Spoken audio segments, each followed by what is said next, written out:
Ahojte, ja som Veronika z Naučenej nespavosti a vítam vás pri mojom ďalšom videu, ktoré sa volá Kam zmizol spánok.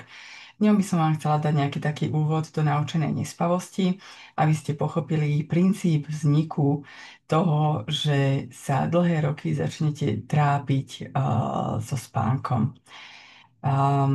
Takže mozog je vynikajúci nástroj na prežitie, ale v podstate niekedy sa pomýli. A práve to sa deje pri nespavosti.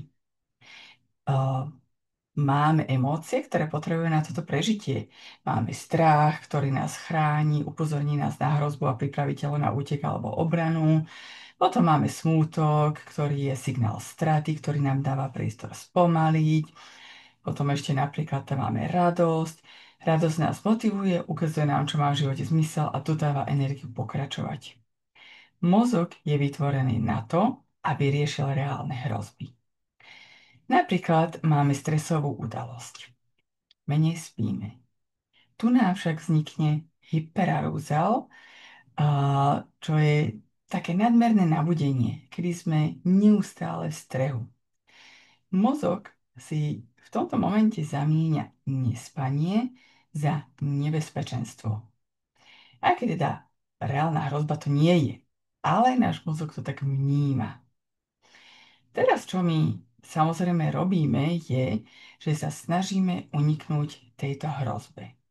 Dáme si melatonín, dáme si čajíčky na spanie, začneme meditácie, začneme googliť, dáme si lieky na to, aby sme spali. Avšak všetko to, čo robíme preto, aby sme zaspali, však posilňuje to spojenie, že nespať je hrozba. Pretože spánok je pasívny proces. V tomto momente sa z nevinných pár neprespatých nocí stane trvalý a neustály problém so spánkom, zakorenený v strachu z nočnej bdelosti. Cesta von je znovu naučiť náš mozog, že nespať v noci nie je fyzická hrozba. Potom k nám príde ten pokojný spánok. Viete, prvýkrát, keď som počula, že dlhodobá nespavosť je o strachu alebo o nejakej hrozbe, absolútne mi to nedávalo zmysel. Ale veď ja sa nebojím spať. Ja... A, mm, sorry, technický problém.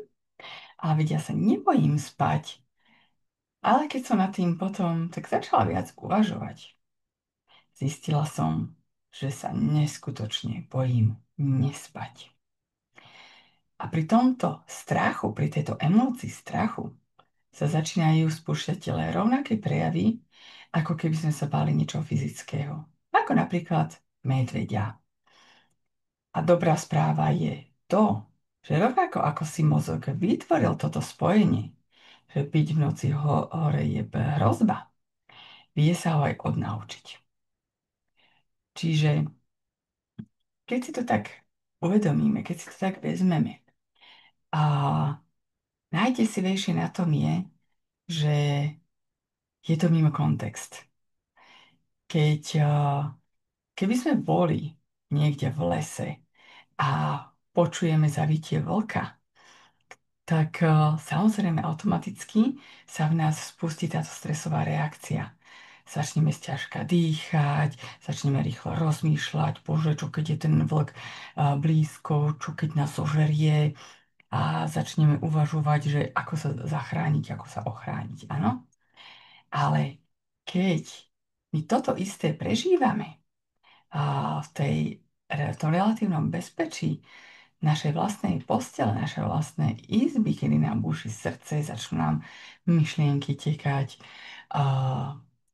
čo spravím, aby som čo najrýchlejšie zaspal, ako budem zajtra fungovať, budem úplne nemožná zajtra, nezvládnem to, tak máme v tele presne tú istú reakciu, ako keby sme boli v tom lese. Ale teda tým, že sme v tej vlastnej posteli. O to je to desivejšie, že prečo sa nám to deje a my začneme uvažovať, začneme rozmýšľať, Pane Bože, čo mám spraviť preto, aby som zaspal, aby som unikol tejto hrozbe. A do komentára budem rada, keď mi napíšete, či viete vypichnúť nejaký taký ten jeden moment, a, ktorý vám spustil túto nespavosť, nejakú túto udalosť. Prečo ste prestali spávať? Či to bol nejaký stres v práci, v rodine, v súkromí, alebo nejaká stresujúca udalosť, alebo možno ani sami nebudete vedieť, že čo a prečo sa to stalo. Takže aj to je veľmi normálne.